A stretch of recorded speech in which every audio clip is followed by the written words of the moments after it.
بەڵێ لەسەر کۆڕەوەکەی بەهاری ساڵی 1991 و دۆخی ئێستای هەرێمی کوردستان کە ئەم مێژووە دەهێنینەوە ئێستا و پێکەوەی دەبەستینەوە گفتوگۆ لەگەڵ بەڕێز غەفور مەخموری سکرتێری یەکێتی نەتەوەی دیموکراتی کوردستان دەکەین. بەڕێزیان بە سوپاسەوە لە ستۆدیۆ لەگەڵمان ئامادەیە. بەڕێز غەفور بەخێر هاتی. زۆر سوپاس بۆی کە ئامادەی لەگەڵمان پێکەوە زۆر بە قوڵی سێری ئەو خاتوونەمانە کرد کە باسی ئەو نەهامەتیانەیە کرد. من بۆ خۆم مناڵی کۆڕەوەکەم جەنابی شدوتە من خۆم لە واقعی ئەو دۆخەیە بووم کەواتە با بپرسین کۆڕە و ئەو نەهامەتی کە بەسەر گەلی کووردا هات دەرەنجامی چی بوو لەو ساڵەدا؟ خۆتانزان کۆڕە و بە باوەڕی من ڕیفراندۆمێکی گشتی بوو بۆ ڕەتکردنەوەی دیکتاتۆریەت ڕەتکردنەوەی ژێردەستەیی و خەڵکی کوردستان پامێکی بە هەموو دنیادا کە چیتر لە دوای ڕاپەڕینەوە ئامادەنیە لە ژێردەستەیی بژیتن و چیتر ئامادەنیە قبولی چەوساندنەوە و قبولی دیکتاتۆریەتی بەعز بکاتن. بۆیە وەکو پەیامێک بۆ هەموو دنیا ئەو خەڵکە شارەکانی بەجیهێشت و ئەگەر تێبینی بکەین لەو بەجیهێشتنی شارەشدا ئەو خەڵکە بە ژن و پیر و مێرد و پەککەوتە و منداڵ و بە هەموو چین و توێژەکانەوە یعنی ڕیفراندۆمێکی گشتی بوو و ڕاستە زۆر ناخۆش بوو.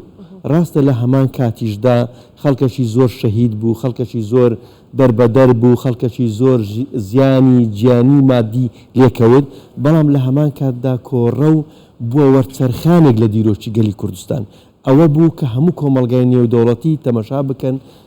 ئەو ملەتە خەریکە قەتل و عام دەکرێت، ئەو ملەتە خەریکە لەو قەتل و عامەی ئێستا کە لە سەرەتی ڕوبەڕووی کارەساتی سروشتیش بۆتەوە لەلایەک بەفر و باران و لەلایەک دەربەدەربوونی ئەو هەموو منداڵە. ئەوە بوو ئەنجومەنی ئاسایش لەسەر پێشنیاری فەڕەنسا بە زووترین کات کۆبەوە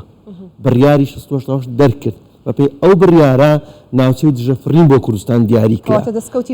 دەستکەوتی هەبوو ئەوە نەبوو بتەن ڕاستە ماڵوێرانی و ڕاستە زەحمەتی بەڵام دەستکەوتیش هەبوو. ئەو بڕیاری کە لە 5/4 لە ئەنجومەنی ئاسایش دەرچوو بۆ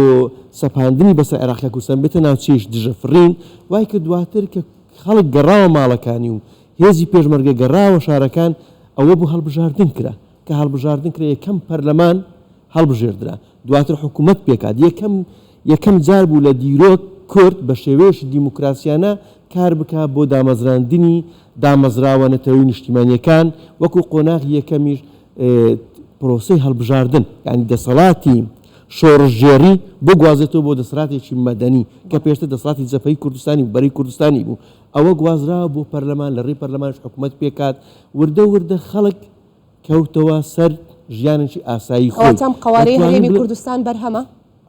ئەو قوارەی ئێستاکەی هەرێمی کوردستان بەرهەمی خەبات و تێکۆشانی تەواوی گەلی کوردستانە و بەرهەمی ئەو کۆڕەوەشە کە ئێستا کە ئێمە یادی دەکەینەوە بە دڵنیاییەوە. باش زۆر قسە لەسەر پاراستنی قوارەی هەرێمی کوردستان ئەکرێ. بەڕێز غەفور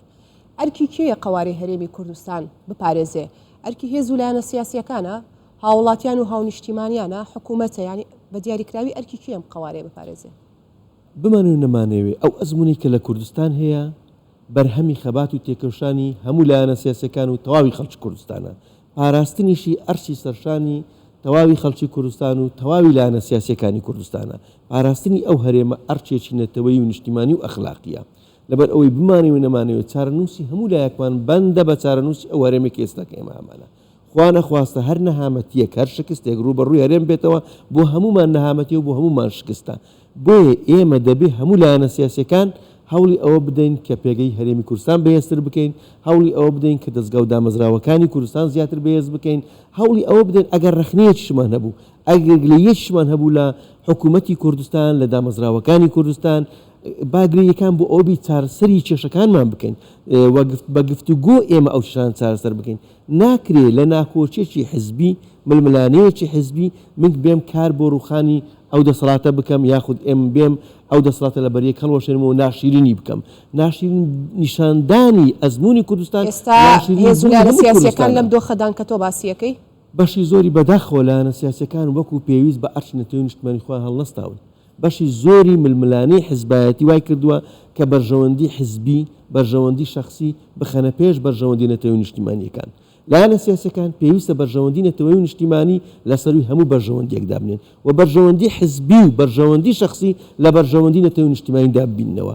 بەرژەوەندی باڵای ئێمە پاراستنی ئەو هەرێمەی ئەمڕۆی کوردستانە و پێشخستنی دەستگا و دامەزراوەکانتی بەوە ئێمە لە ڕابردوو توانیمان لە چەند ساڵ ڕابردوو نمونەیەکی زۆر جوان پێشکەشی دنیا بکەین لە ئیدارەدانی ئەو هەرێمە لە بەدامەزراوەیکردنی دەستگا و دامەزراوەکانی ئەو هەرێمە بەداخۆ لەم دوایە کۆمەڵک لایەنە سیاسی ئێستا کە تەماشا دەکەین هەوڵ دەدەن بۆ ناشرینکردنی ئەو هەرێمە بە ناشرین پیشاندانی ئەو هەرێمە ئەو لەمانە بکرێت کاک غەفور ئێمە باسی ڕێگریەکەم بۆ بکە باسیۆشمان بۆ بکە هیچ بەرنامە و پلانێک هەیە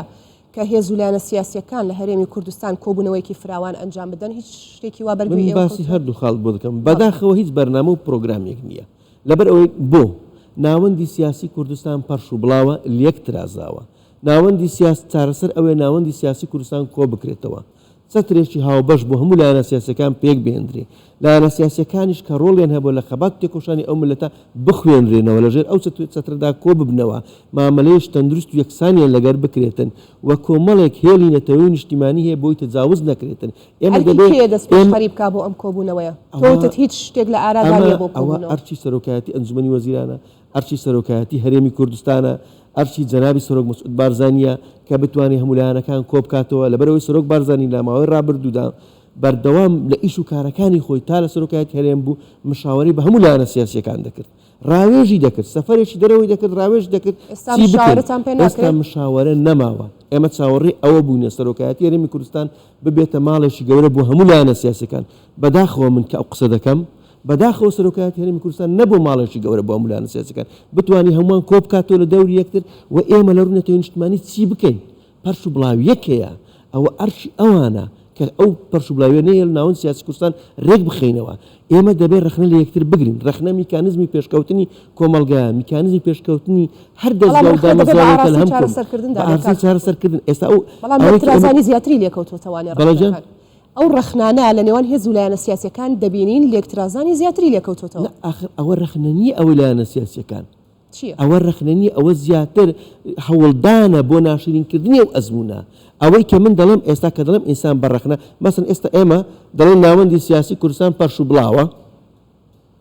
ئەرچی سەرۆکایەتی هەرێمە دامەزراوەکانی کوردستانە کە ئەو ناوەندە ڕێک بخاتەوە ئەوە ڕخنەیەکە کە ناوەندەکە پەرش و بڵاوە چارەسەریش ئەوەیە کە کۆ بکرێنەوە دەبێت بەو شێوەیە ئێمە ڕخنە بگرین دەستگا و دامەزراوەیەک نییە بۆ کۆبوونەوە تا ئێستا کە من دەستپێشخەرێکی وام نەبینیوە بەڕاستی ینی ئەمن پێویستیمان بەوە هەیە ئێمە بەڕێی من پێویستیمان بەوە هەیە ئێمە چەترێک چاوبەش بۆ لایەنە سیاسەکان پێک بینین لەژێر ئەو چەترەدا ئێمە کۆبناوە ناوە کۆبنەوە بکەین ڕاوێژ بکەین چی بکەین بۆ پێشخستنی دەستگا و دامەزراوەکانی کوردستان بەسەر ئێستا حکوومەتی کوردستان لە ماوەی ڕابردوو خصوصن ئەو کابینەیە کۆمەڵێک هەنگاوی ساکسازی گرنگینە لە مەسەلەی ڕخستنەوەی موچە لە مەسەلەی بەجیتالکردنی حکوومەت لە مەسلەی هەوڵدان بۆ شەفافیات لە کۆمەڵێک بواری سێکتەرەکانی تر خەریش چاکسازیە بەڵام ئەگەر تێبینی بکەی ئەوانەی ناو حکوومەتن لە پێکاتەوە حکوومەتدان وەکو پێ و ساوکاری حکوومەتیش نین بۆ ئەوەی هەنگاوەکانی حکوومەت بەرەو پێشەوە بچیتن ئێمە دەبێت ڕخنە لەو شتانە بگرین دەبێت ڕخنە لەو مەسەلانە بگرین ئێمە ڕاستە گلەیشمانە بێتن دەبێت لە ناو خۆمان نابێت بۆ درۆبی ئەو گلەی دو پرسیارت ئاڕاستە بکەم کاک غەفور ببوورە ئەم یەکڕێزی نێوماڵی کوردە و ئەم بەشێک لەو قسانی کە بەڕێز دەیکەی ئەمانە بەداخەوە کەوا دەڵێم خەریکە دەبێتە یان بوشە دەتوانم بڵێم بۆتە بابەتێک و قسێکی سواو لە لای هاوڵات چونکە هەمیشە بۆتە قسەیەکی زێڕین و بەرگۆمان دەکەوێتەوە ئێ باشە ئەمانە ئەوەندە ئەرکێکی قورسە نابێتە کردارم گوتارانە نیەت نییە ئیرادەیەک نییە کە هەموو یەک بخاتن کێشەکان لێرەدایە مامەڵەیەکی تەندروست و یەکسان لەگەر لایەنە سیاسەکان ناکرێت لە کوردستان مامەلەکردن لەگەر لایەنە سیاسەکان لەسەر بنەمای میزاجی شخصیە لەسەر بنەمای هیچ بنەمایەکی دیاریکراو نییە سیستماتیک نییە لەسەر بنەمایەکی شخصیە ئەوە وای کردووە زۆر کێشە دروست بی لە کوردستان بۆیە ئێمە پێویستیمان بە پێکهێنانی ئەو چەترە هاوبەشەیە بۆ ئەوێژێت ئەو چەتردا کۆبینەوە لەوێ ڕخنەکانی خۆمان ئاراستەی یەکتر بکەین لەوێ گلەی و گازاندە لە یەکتر بکەین ئەوە دەبێتە هەنگاوەک بۆ ڕخستنەوەی ناوەندی سیاسی بۆ دروستبوونی یەک گوتاریش بۆ یەک ریزیش یعنی بەداخەوە لە کوردستان تا ئێستا بەو شێوە کار نەکراوە ئومێد دەکەم ئێمە هەموو لایەنە سیاسەکان بتوانین ڕەگمی ململانەی حزبیمان ناکۆچی حزبیمان وەکو ئەرچێکی نەتەوەی نیشتیمانی و ئەخلاقی پارێزگاری لە هەرێمی کوردستان بکەین و لە خەمی بەرەو پێشبردنی دابین با ململانەی حزبەکان لە بینی حزبەکان ببینێتەوە ئەگە تێبینی ئەوە بکەیت لە ڕابردوو بەڵێ. لاەنە سیاسەکان لە شاخ کێشیان هەبوو شەڕیشیان هەبوو بەڵێ، بەڵێ. بەڵام بەرامبەر ژەمی بەعس یەک هەڵوێستیان هەبوو تەنازولیان لەو پرنسپەنە دەکرد پێویستە بە هەمان ڕوحیەت ئێمە دەستخۆشان ئێستا کەش مامەڵ لەگەر یەکتر بکەین. پەیامەکەت گەیشت بەڕێز زۆر سوپاس. غەفور مەخموری سکرتێری یەکێتیە نەتەوەی دموکراتی کوردستان گەلێک سوپاس بۆی ئامادە بووی زۆر لەگەڵمان. سوپاس. سوپاس بۆ ئێوە.